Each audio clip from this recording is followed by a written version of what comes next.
Vamos lá, um pouquinho de história, antes de mais nada. Eu, por um tempo, trabalhei com Ruby. Assim, gostava muito do Ruby por causa do feedback rápido. Como a Aninha falou, eu gosto muito de feedbacks rápidos. Na época que eu comecei com Ruby, o padrão mesmo era usar Java e outras linguagens como, tipo, assim, mais compiladas, que na época também você compilava, fazia um deploy local, essas coisas assim, o feedback era muito lento. O Ruby era muito legal para mim, com o web server, porque eu simplesmente salvava um arquivo e recarregava a página e estava tudo certo. E nesse desespero por feedbacks mais rápidos, eu comecei a estudar esse editor aqui. Esse editor chama-se Lighttable. Ele não existe mais, mas a ideia do Lighttable era muito interessante. Você tinha um código rodando, você executava, por exemplo, comandos dentro do editor, naquele seu runtime, no seu computador, e você tinha uma resposta real do que estava acontecendo naquele momento. Infelizmente, o Lighttable não funcionava muito bem com o Ruby, funcionava muito bem com essa linguagem Clojure. E aí eu basicamente comecei a estudar Clojure, estudei bastante e consegui meu primeiro emprego, e aí quem não sobreviveu foi o editor Lighttable. Aí eu voltei para o editor que eu usava na época, que era o Atom. O problema do Atom era o seguinte, ele não tinha plugins muito bons na época para o Atom. Então, o que eu fiz? Eu resolvi fazer um plugin. Na verdade, eu peguei um plugin que já existia, dei umas incrementadas em cima dele e fiz a minha versão, que eu chamei de Clojure Plus. Clojure Plus era muito legal, só que ele era feito em CoffeeScript. E CoffeeScript era uma linguagem, e ainda é uma linguagem, que ela é meio complicada com relação às semânticas, etc. Outro ponto é que o Atom também era em CoffeeScript, porque o JavaScript da época era ruim. Mas depois que o pessoal começou a usar Electron, o pessoal começou a usar Node, por algum motivo, o pessoal resolveu que isso era uma ideia legal assim. Enfim, foi uma evolução absurda no JavaScript, isso eu tenho que dizer que foi bom, porque o JavaScript melhorou muito. Na época do CoffeeScript, do Atom, uma das primeiras versões, ele era horrível. Nem Promise tinha, por exemplo. Então, tipo, beleza, depois que isso melhorou, eu falei, ok, eu quero um plugin que use uma linguagem melhor do que CoffeeScript. E aí eu comecei a fazer um plugin de Clojure em Clojure, que chama Chlorine. Na verdade, não é em Clojure, é em ClojureScript. Aí está o primeiro truque. É uma linguagem Clojure, que é um dialeto de Clojure que compila para JavaScript. Beleza. O problema é que a Microsoft veio e comprou o GitHub, e na época o Atom era do GitHub. Mas o CEO da Microsoft falou claramente para a gente que o Atom ia continuar existindo. E aí... bom... a gente já sabe, né?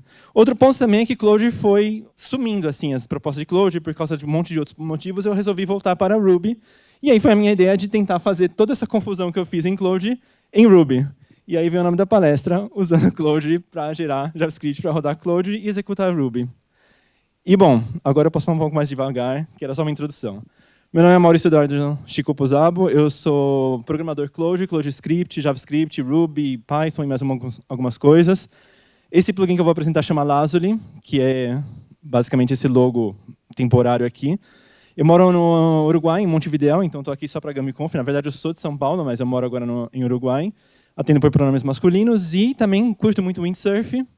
Mas não esse windsurf que vocês estão pensando, esse windsurf aqui, que eu acho muito mais legal. E beleza. Essa palestra é um pouco sobre desenvolvimento interativo. E o que é desenvolvimento interativo? Tem vários nomes isso. Tem algumas pessoas que também chamam de live coding, mas não é o live coding de você codificar em vivo com as pessoas. A ideia do desenvolvimento interativo é, você tem um código rodando na sua máquina e você quer desenvolver usando aquele código que está rodando na sua máquina. Um exemplo mais clássico disso é o Smalltalk, a linguagem.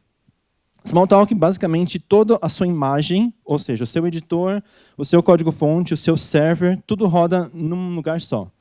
Então, quando você inspeciona alguma coisa na sua VM, você está inspecionando no seu runtime real. Então, se você está fazendo, por exemplo, um web server, as variáveis que você está inspecionando nessa VM, elas já são do server, inclusive que, tipo, se você tiver com algum usuário pendurado lá, logado, você pode inspecionar os detalhes daquele usuário logado dentro da VM do Smalltalk. O problema do Smalltalk, na minha opinião, é porque ele é extremamente disruptivo no sentido de você não pode usar o seu editor, você tem que usar o editor deles. Você não pode usar código-fonte, você tem que usar imagem. Ele tem uma adaptação para usar Git. Eu tentei usar, eu achei muito confuso, assim, porque tecnicamente o teu Git não representa exatamente a sua imagem. E eu também achei um monte de confusões nos conflitos, etc. Então, tem algumas pessoas que usam outro conceito que é o REPL Driven Development. E a linguagem que eu vou apresentar aqui tem um REPL Driven Development que eu conheço, que eu acho legal, é a linguagem Clojure. Ela é um Lisp, por isso os parênteses. E a ideia do Clojure é, a interpretação dele é você tem um REPL, esse REPL está conectado em produção, ou em desenvolvimento, né, no caso, e você interage com esse REPL dentro do seu editor. Então, por exemplo, o REPL do Clojure chama nREPL, e a parte importante é esse N aqui. Esse N vem de network. Então, ele sobe um REPL, abre uma porta, e aí você pode, por exemplo, conectar um editor no seu REPL e ir conversando com ele. É diferente de outros REPLs, por exemplo. Tem um REPL de Scala. O REPL de Scala ele é conectado no seu código. Isso já é um pouco melhor do que alguns REPLs que eu conheci. O problema é que o REPL de Scala está só conectado no seu código. É outra JVM, teoricamente. É outra coisa. Você não está, por exemplo, com o seu código produtivo rodando em Scala. Você está com o mesmo código fonte, mas não os dados. O Ruby, ele tem um pouco, o Ruby com Rails ele tem um pouco melhor esse conceito de REPL, porque ele está conectado pelo menos em o seu servidor, pelo menos no seu banco de dados, etc. O problema é que, de novo, você não está conectado no servidor web. Então, por exemplo, existem formas de você conectar no servidor web, mas normalmente é por demanda. Por exemplo, você deu uma exception, você cai num REPL em desenvolvimento para você poder interagir e ver o que aconteceu. Ou você está com um código extremamente difícil, você põe um REPL lá e vê o que está acontecendo e inspeciona as variáveis locais. Isso é legal, mas REPL-driven não é isso. REPL-driven é extremamente invasivo. Assim. Você está com o REPL conectado o tempo todo, fazendo códigos no REPL conectado no seu ambiente. Então não é por demanda, basicamente, tem que estar sempre lá. E você tem tipo, o Elixir que chega muito perto disso, mas você não tem a parte de conectar no editor. Então você sempre fica fazendo copy-paste entre REPL e editor. E uma coisa que eu também queria falar sobre isso é que Lisps tornam esse conceito de você rodar código no editor um pouco mais fácil, por alguns motivos. Primeiro porque, não Lisps em geral, mas em programações funcionais e Lisps. Por quê? Primeiro porque é tudo imutável. Então você não tem classe, você não tem instância. Então você não tem que, por exemplo, instanciar um objeto, chamar um método para deixar o seu objeto no formato que você espera e depois chamar um outro método que é o que você quer testar de fato. Você simplesmente vai rodando as coisas. E também porque você só conta parênteses para saber o que é um bloco de código. Isso é muito interessante. Você vai, por exemplo, contando parênteses para cá, conta os que fecharam e isso é um bloco. Mesma coisa, por exemplo, aqui. Você conta um parênteses que abriu, contou um parênteses que fechou, é um bloco de código. Então é muito fácil você definir essas coisas. E esse é um exemplo do meu plugin rodando no projeto, no próprio projeto. Isso parece meio que usar você mesmo fazer uma operação em você mesmo, porque é mais ou menos isso. Você percebe que quando eu executo os códigos aqui, ele executa no runtime JavaScript desse editor. Agora, eu estou usando esse editor para desenvolver o plugin que está rodando ele mesmo no runtime dele mesmo. Então, é uma coisa meio maluca. Repara, por exemplo, que quando eu seleciono todas as linhas aqui, que vai aparecer na próxima parte, e eu mando executar, ele vai abrir um outro texto, que basicamente é o que aquele código faz. Ele abre o código de config. Então, isso é extremamente poderoso, você poder ver em tempo real o que o teu código fez. E não ter que esperar um momento de compilação e depois tentar pensar de qual dessas 40 linhas foi que eu escrevi que deu esse bug. Só que, óbvio, né? Clojure não é Ruby. Então, eu estou falando de Clojure, mas a gente está falando de Ruby aqui. E um outro ponto é que eu estou falando de Atom, mas o Atom morreu. Então, o que a gente faz aqui? Quando eu recebi essa notícia do CEO da época do GitHub, da Microsoft, que diziam a gente não vai matar o Atom, a primeira coisa que eu fiz foi não acreditar nele. Então, por causa disso, eu fiz um plugin, mas eu não fiz um plugin tradicional, eu não coloquei todo o código do plugin dentro do editor Atom. Eu fiz uma lib, que eu chamei de Tango. Na verdade, tinha um outro nome, eu renomeei ela, porque o nome antigo era muito feio. Eu fiz essa lib, e essa lib ela contém todo o código do plugin dentro dela. Então, é uma plugin todo dentro dessa lib. E como que ela faz para se comunicar com o editor? Ele define alguns callbacks. Isso daqui é código Clojure, a gente não precisa se preocupar muito com isso, mas basicamente a ideia é, dentro do plugin tem um comando executar código. E em algum momento, quando ele vai executar código, ele vai falar, tá, que código eu vou executar? E aí ele chama esse callback editor data. E aí esse callback é responsável por pegar os dados do editor, traduzir para o que o plugin espera. E aí o plugin faz toda a parte de estar conectado, roda o código, vai começar a rodar o código, ele chama aquele onStartEvol. Isso serve para você atualizar o editor, por exemplo, colocando algum spinner, alguma coisa assim, falando estou rodando um código.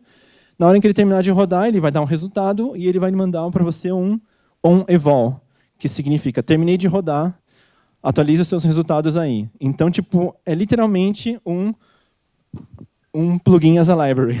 Então, primeira coisa interessante aqui. Segunda coisa é que, tipo, a gente, de novo, está falando de Clojure, mas eu tinha que fazer a versão Ruby desse plugin. Eu tinha o Chlorine, ele conectava na tal do protocolo NREPL. Então, a primeira coisa que eu fiz foi renomeei tudo que era Chlorine para Lazuli e tinha esse problema do NREPL, porque o plugin roda em cima do NREPL. O que eu deveria fazer? A coisa mais óbvia, eu procurei um NREPL para Ruby, achei um que basicamente rodava um comando e saía, ou seja, super tipo, primeiros baby steps. O que eu fiz foi deixar isso em loop infinito, tipo, vai rodando o código, não roda só um código e sai, roda vários e sai. E conectei isso dentro do meu NREPL do Ruby. Aí, beleza, funcionou. Eu mandei fazer um evaluate selection, porque a única coisa que não tem nada a ver com Clojure e Ruby, você selecionou um código, você manda evaluar, é tipo igual para todo mundo. Isso funcionou, deu um resultado na tela, eu falei, beleza, agora é só fazer a parte difícil. E a parte difícil, basicamente, é, quando eu conecto no meu REPL, o meu plugin, ele devolve esse cara aqui. É que eu chamo de estado da conexão. E o estado da conexão tem algumas coisas. Por exemplo, tem features. O features é basicamente autocomplete, é go to definition, essas coisas assim que não tem muito como você adaptar editor para o plugin. O plugin nunca vai saber quando que ele tem que chamar autocomplete, é o editor que vai chamar. Então, eu defini aqui que isso é uma feature que vem da conexão. Você só chama isso no editor e dá um resultado e adapta o resultado para o seu editor e tudo bem. E tem os comandos também. Se você quiser manualmente rodar algum comando, você também pode fazer isso dentro do editor, usando esse editor commands. Eu falo o autor do plugin, né? Porque isso é só a lib. E o que eu precisaria fazer é devolver comandos diferentes se eu estou conectado no Ruby. Ou seja, vai ainda ter um evaluate block, por exemplo, que evaluar um bloco de código. Mas o que é um bloco de código muda no conceito de Ruby e de Clojure. Em Clojure é só você contar os parênteses e está tudo certo. Em Ruby é uma coisa um pouquinho mais difícil. E beleza, e a segunda coisa que eu fiz foi escrever um NREPL para Ruby que fazia as coisas do jeito certo, que não simplesmente rodava um código e saía fora. E aí eu chamei esse projeto de NREPL Lazuli, também está disponível no meu GitLab. Mas mesmo assim, ainda foi mais fácil, porque de alguma forma, GraphQL entrou nessa história. What? Mas não é bem GraphQL, é uma coisa similar. No mundo Clojure existe uma lib que é muito similar a GraphQL, mas na verdade você resolve atributos. Então, ela não tem tipagem, ela é tipo tipagem dinâmica. Você não é obrigado a pôr um tipo nos seus dados, você não é obrigado a falar um formato dos seus dados, mas você tem que dizer quais são os atributos que você suporta. Isso daqui é uma biblioteca chamada Python em Clojure. Eu fiz uma sublib aqui, porque eu queria fazer um experimento, que o meu experimento era, e se eu pudesse fazer queries no meu editor, ao invés de ficar usando APIs? Tipo, eu quero fazer uma query, editor, eu quero o seu editor contents.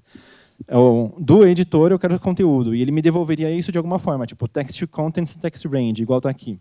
Por exemplo, text contents, text range. Eu estou fazendo todo o exemplo em cima desse código aqui. E aí, se eu quero saber a selection, eu pergunto para o meu GraphQL, ou no caso meu EQL, que é o nome dessa query, eu quero o text selection do editor contents. Então, eu quero a seleção que está no editor. E aí ele me devolve, por exemplo, que a seleção agora é só B.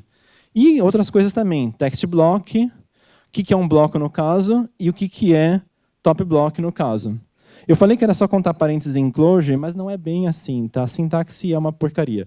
Você pode ter parênteses dentro de strings, e aí, claro, que isso já não funciona. Se você só contar parênteses dentro de string, e esquece. Então, tem um parser também já no Clojure também. A coisa que eu precisei fazer foi, para adaptar isso para Ruby, fazer que text blocks e text top block entendessem um código Ruby, e não um código Clojure. Para fazer isso, o que eu fiz foi adicionar um atributo extra aqui, que é a linguagem que eu estou trabalhando. Então, nesse caso, eu estou trabalhando em Clojure. Eu adicionei um parâmetro tipo text language, Clojure, e text language Ruby. E aí, uma coisa legal dessa lib é que você pode ter funções diferentes devolvendo os mesmos atributos. E ele vai chamando isso em sequência. Então, se eu falo que 3, 4, 5 funções diferentes devolvem text block, a primeira que resolver e der um resultado válido, ele me devolve isso como resultado. Ou seja, eu não precisei nem sequer mudar código nenhum. Eu só precisei adicionar código. Eu só precisei adicionar novas funções que entendessem o que é Ruby. Ou seja, o melhor exemplo de Open Closed Principle que pode imaginar. Eu não mudei nenhum código que já existia, eu só criei coisas novas e adicionei na lista de coisas que ele resolve, e isso deu certo. Eu estou colocando os QR Codes aqui, vai estar no final da palestra também esses QR Codes. Isso são as apresentações específicas que eu fiz sobre cada um desses elementos aqui. Esse daqui é como eu implementei essa versão Ruby. E, voltando, códigos de Ruby não tem parênteses. Então, o que eu fiz? Eu usei o TreeSetter, que é um parser de syntax highlighter, mas também pode ser parser de outras coisas. E eu escrevi algumas queries específicas no TreeSetter, porque era muito mais fácil de usar isso do que usar os parsers do Ruby, por vários motivos, mas um deles é porque eu queria suportar Ruby 2, que não tinha os parsers que tem no Ruby 3, por exemplo. Justamente porque esse é um projeto que é muito legal para você entender um código legado, porque ele é extremamente invasivo na sua aplicação. Você entra na aplicação, ele está rodando, a aplicação não sabe que ele está rodando, mas o seu editor está escutando tudo que o teu programa faz. Então, você consegue rodar código arbitrário dentro dele em qualquer situação. Então, se você pega um código totalmente zoado, você consegue entrar naquele código e inspecionar ele em detalhes. Isso é bem interessante. E, por exemplo, o que eu fiz aqui? Se você está na linha 6, por exemplo, nessa linha, você não quer rodar .roles, porque .roles não significa nada. Então, o meu parser ele tentou capturar todo o contexto até .roles. Então, se eu falar que eu quero rodar um bloco na linha 6, ele vai rodar literalmente user where login tal, .first, .roles. E isso vai gerar, digamos, o resultado só desse pedaço. Quando você tem um encadeamento de método, isso é muito legal, porque você pode rodar linha a linha e ver o que cada encadeamento está modificando no seu código. Isso é uma coisa que eu uso bastante onde eu trabalho. Outra coisa que eu fiz é tipo um evaluate top block. Isso não é tão interessante para Ruby on Rails, porque Ruby on Rails tem auto-reload dos códigos, então se você só salvar ele já está atualizado. Mas se você tem um código que não tem auto-reload, você pode mandar um evaluate de top block e ele faz o patch da sua função.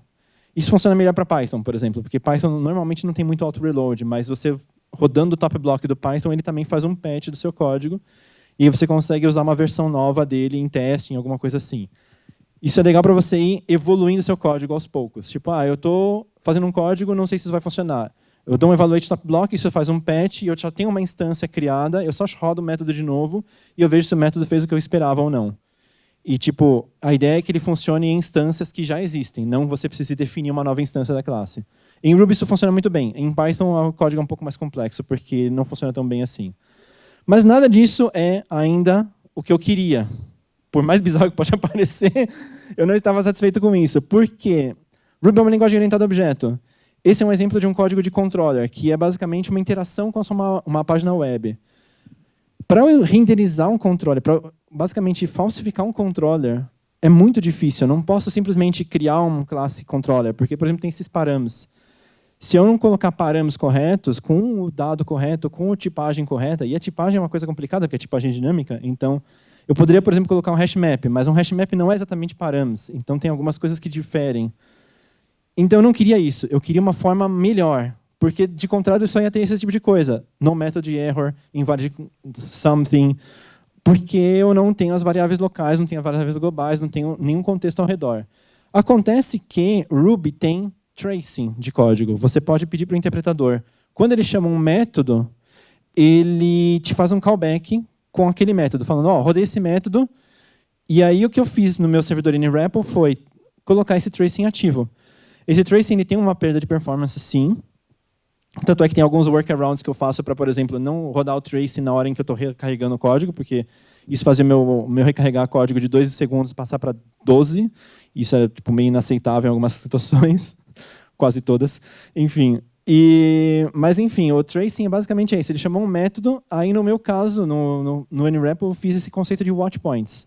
Watch points nada mais é do que todo o contexto que aquele método foi rodado, ou seja, variáveis locais, globais, classe, que ele está, instâncias, etc.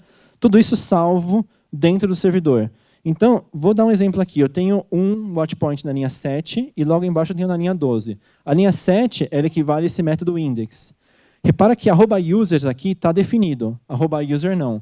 Então, se eu interagir com a minha página web e passar por esse index e rodar @users, eu tenho exatamente o que tinha dentro de @users naquele momento que a aplicação rodou e que eu executei ela. Agora, @user não existe. Em compensação, na linha 12, @user existe. Então, @user está presente na linha 12, mas não na linha 9, que é um outro watchpoint. Por que eu estou mostrando isso? Porque eu quero mostrar que o watchpoint ele não é uma coisa por arquivo, não é, ok, rodei, esse arquivo tem essas variáveis. Não, é uma coisa por método mesmo, por linha. E é por linha porque você pode definir watchpoints manualmente, ou seja, você pode definir esses caras quando você está dentro de, por exemplo, um for each, ou uma iteração. Isso é muito legal quando, por exemplo, a tua iteração quebra, você não sabe por quê, ou só o stack trace está horrível, ou o teu método, digamos, o teu erro é indescritível, você põe um watchpoint lá, na hora em que ele quebrar, ele vai ter salvo o contexto local, e você vai poder ver, por exemplo, que aquele seu, sei lá, número de notas está vazio, e aí tem uma divisão por 0, alguma coisa assim. Então é bem legal isso. Mas mais do que isso, ele te dá autocompletes melhores. Porque aqui eu não tenho análise estática, é tudo análise dinâmica, isso é objeto vivo. Então, se eu tenho uma classe que definiu um método e eu instanciei essa classe com algum nome de alguma coisa que não tem nada a ver, por exemplo, eu chamei disso de something, tipo, nada a ver, se isso tiver vários arquivos espalhados em vários lugares, foi global e depois transformou em string, depois reparseou, não importa, porque isso é um objeto vivo. Então, something.al, o autocomplete entende que, sim, ele tem aquele método algo e ele tem vários outros métodos também que fazem parte, digamos, de uma classe normal Ruby. Inclusive, se eu fizer uma coisa bizarra, por exemplo, nesse caso eu estou criando um módulo, eu estou só estendendo uma específica instância daquele módulo. Por exemplo, no caso eu criei de novo um outro something, mas eu estendi essa instância com aquele módulo. Repare que aquele algorithm aparece também como uma opção. Porque, de novo, isso é um objeto vivo. Eu não estou tentando fazer o meu plugin entender esse código. Não, quem entendeu esse código foi o interpretador Ruby. Ele só me devolveu aqui os objetos. Inclusive, eu achei um bug no interpretador Ruby por causa disso. E beleza, depois disso tudo, eu adicionei multi-language support, porque estava muito chato trabalhar com o Chlorine e o tal do Lazuli. Então, eu transformei tudo isso em Lazuli. Ruby já existia, mas ele precisava entender, porque ele não era mais o único concorrente lá. Isso é bem interessante, porque às vezes a gente pensa, bom, já tinha Ruby, então foi super fácil só adicionar uma nova linguagem. Quer dizer, a parte difícil foi adicionar uma nova linguagem. Não, a parte difícil foi fazer Ruby trabalhar bem com outra linguagem, porque Ruby queria ser o único player lá do plugin, e não era assim que funcionava. Adicionei Python, está meio alfa, mas já funciona, ele precisava de um NREPL, que, bom, enfim, eu acabei escrevendo um NREPL também em Python. E talvez no JavaScript no futuro, talvez Elixir no futuro, tem algumas coisas para resolver que talvez não sejam possíveis, especialmente JavaScript, porque JavaScript você não pode fazer patch, por exemplo, de código em alguma coisa que está rodando ao vivo. E assim, eu poderia terminar a palestra, mas se alguém está prestando atenção, vai ver que eu usei Clojure, gerei JavaScript e rodei Ruby, mas a minha talk é sobre rodar Clojure para executar Ruby. Então, espera aí, de onde está essa parte adicional aqui? E, na verdade, é até interessante essa pergunta, porque quando eu comecei esse projeto lá no mundo do Chlorine, eu tive uma ideia, essa ideia evoluiu, ela ficou uma porcaria no Chlorine, para ser bem sincero, e eu queria melhorar isso na versão Lazuli. E eu comecei a trabalhar com essa ideia de melhorar meu pensamento. Qual que foi o ponto? No Smalltalk, existe uma versão mais recente assim, de uma libra do Smalltalk que chama GToolKit. E a ideia do GToolKit é muito simples. Ao invés de você tentar inspecionar o seu código e sei lá, tipo... Oh, meu Deus. Tá. Ao invés de você tentar inspecionar o seu código e, sei lá, tipo, usar a parte textual para entender o seu objeto, você pode instanciar o seu código e colocar um método de inspeção que desenha algo na tela. Então, ele dá um resultado visual. Isso aqui é um tabuleiro de Ludo, jogo de tabuleiro, né, bem clássico, lá, do clássico. E esse é a inspeção do tabuleiro Ludo nesse tal de GToolKit. E eu queria isso no meu plugin, porque, afinal de contas, eu tenho um editor que é tecnicamente um browser. E eu tinha uns configs lá, mas eu sempre sou da opinião de que algumas configs deveriam ser código. Um exemplo que eu acho muito interessante disso, por exemplo, exemplo de CIs. Eu usei GitHub Actions, mas poderia ser qualquer CI. CIs, normalmente, você configura ele por YAML, alguma coisa assim. Mas, normalmente, o YAML tem tem algumas sintaxes especiais que só funcionam para aquele seu CI. O que acontece é que você acaba tendo um arquivo de configuração que é metade de uma linguagem de programação, só que você não tem autocomplete, você não tem go-to-definition, não tem nada dessas coisas legais. E no Lazuli, a config é um código. E como eu tenho esse conceito de desenvolvimento interativo, ele é um código, inclusive com autocomplete, inclusive com go-to-definition, e você pode rodar esse código em vivo. E uma das coisas que eu achei legal é que você pode também fazer esse config por projeto, que é uma coisa que eu acho que quase nenhum editor suporta direito, você ter uma config especial para aquele projeto. Então, no projeto Lazuli, as coisas funcionam dessa maneira. No projeto outro, funciona de outra maneira, e assim por diante. E isso também me adiciona um negócio chamado de renderização customizada. Isso daqui é um exemplo de código Clojure. Quando você assina um código Clojure com essa diretiva ali em cima, que é interativo, eu posso definir um HTML. Esse UI rows, UI title está traduzindo literalmente para div e parágrafo. Eu estou usando nesse formato porque talvez no futuro eu vou querer dar suporte para um editor textual. E aí eu posso usar UI row, title e etc. Não preciso ficar traduzindo que div num editor textual é um parágrafo e assim por diante. E esse código, se eu executar esse código, ele renderiza este resultado. Então, claro, existe uma limitação aí, porque eu nunca vou poder realmente executar um código assim e renderizar ele como ele está, né, nesse formato textual. Mas sempre que eu assino ele assim, tem que ter essa assinatura, essa parte importante, aí de cima, ele gera esse HTML aqui embaixo. E eu posso fazer isso no plugin, no Ruby, por exemplo. Eu posso pedir para ele evaluar o código, transformar em alguma coisa e renderizar no final. Então, por exemplo, você tem esse resultado aqui, é um resultado o current block do editor. Então, ele pega o bloco atual, o que quer que bloco signifique na sua linguagem, em Ruby é aquilo que eu mostrei, em Clojure, contar os parênteses. Ele manda esse resultado para o evaluate como primeiro parâmetro e ele tem um segundo parâmetro que é uma função. Essa função converte o que veio do Ruby para esse formato de desenvolvimento interativo. E ele pode renderizar, por exemplo, esse código micropostos, ao invés de renderizar da forma como o Ruby inspeciona, ele renderiza dessa maneira, de uma forma mais limpa, talvez, uma forma que você consegue visualizar melhor.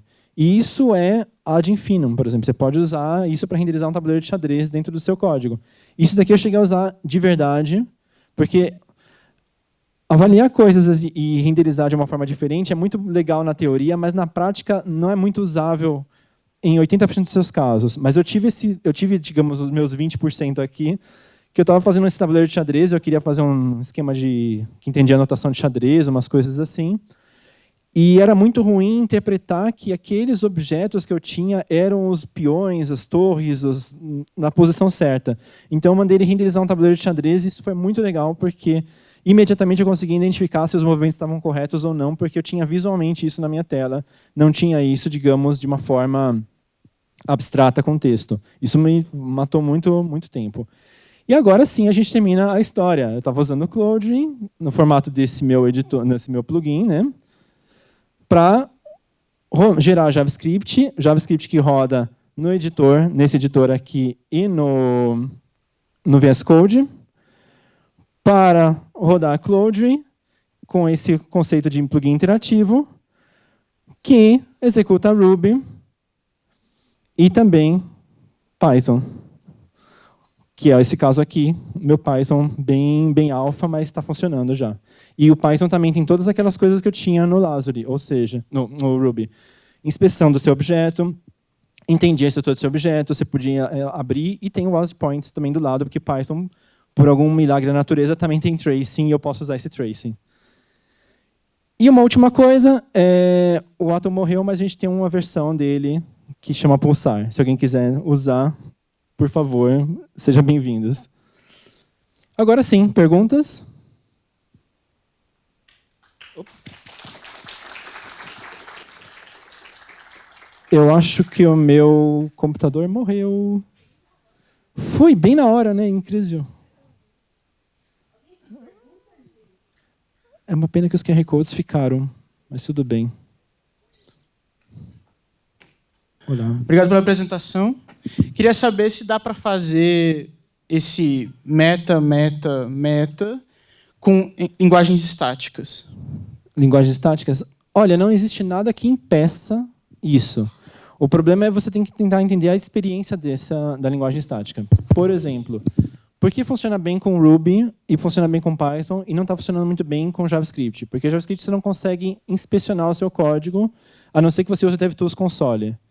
Só que você não consegue fazer patching do código. Então você consegue inspecionar, mas você tem que pôr um breakpoint antes. E a ideia do Lazuli não é ter o breakpoint, é você estar com ele rodando o tempo todo.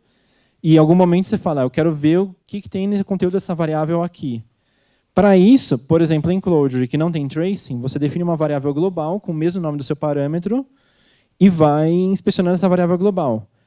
Em JavaScript, você não consegue definir essa variável global. Você não consegue salvar isso, pegar uma função que está rodando, salvá-la, né, alterá-la e falar para o interpretador. O problema é o interpretador entender que essa nova versão é a versão que vai usar a partir de agora.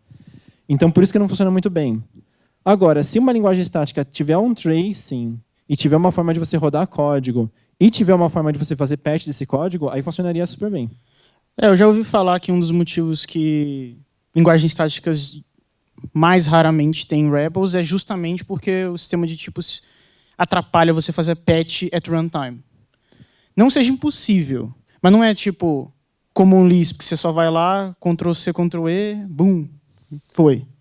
Então, exatamente. Eu não conheço nenhuma linguagem estática, mas eu também não sou muito presente no mundo de estudo de linguagens estáticas, etc. Eu não conheço nenhuma linguagem estática que tenha um REPL que possa fazer patch, exceto C++, que eu sei que o Clang tem uma versão com REPL. O Clang tem uma versão que você consegue fazer patch de código live, mas é extremamente experimental, assim, e só conheço isso porque eu sei de um cara que está implementando uma versão de Clojure que roda nativo que usa esse cara. Provavelmente não vai ser a melhor experiência de todo mundo, mas você poderia, assim, é Gambiconf, né? Você poderia fazer um DLL e fazer, abrir esse negócio at runtime, salvar o estado do programa, recarregar o DLL e, dá para fazer hot reloading dessa forma em C, por exemplo. Mas seria bem gambiarra mesmo, muita. É difícil saber, por exemplo, o que acontece com coisas que já estão usando a versão anterior da DLL. Exatamente. Que esse é o ponto mais complicado, por exemplo, a versão de Python, que eu não mostrei porque senão ia ficar gigante e com certeza meu computador não ia aguentar, porque quase não aguentou mesmo.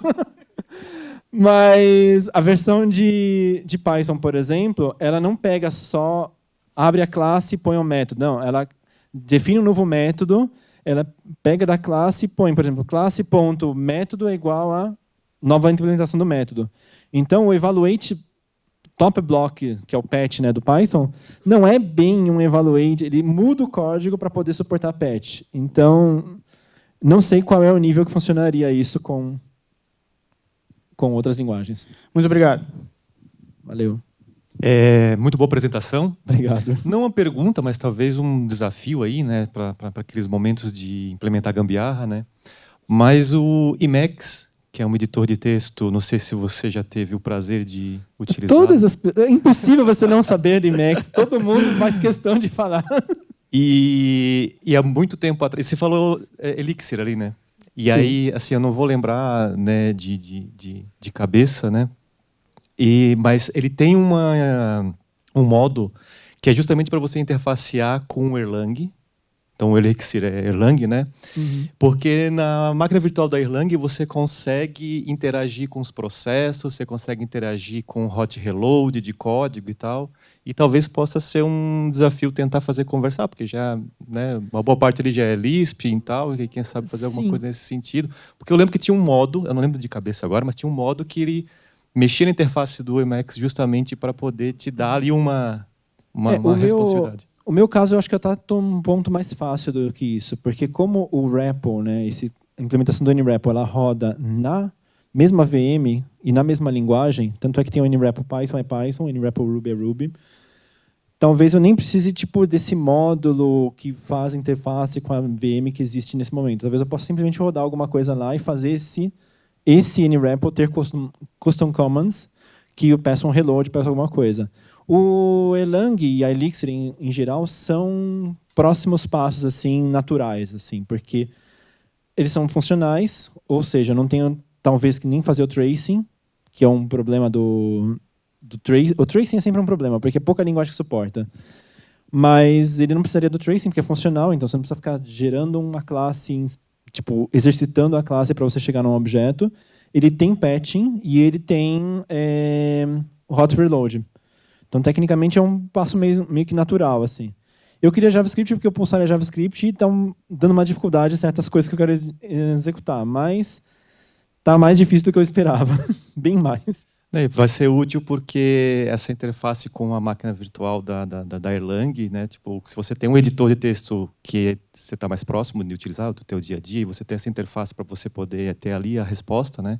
É melhor do que você ir lá na máquina e tentar usar as ferramentas de debug lá que a própria ferramenta do próprio ecossistema do Erlang fornece, né? Sim, sim. É sempre melhor você usar uma coisa que é mais familiar, assim. Exceto quando o problema é muito grave. Aí é tipo esse tipo de coisa que funciona mesmo. Mais alguém? Beleza. Obrigadão, valeu.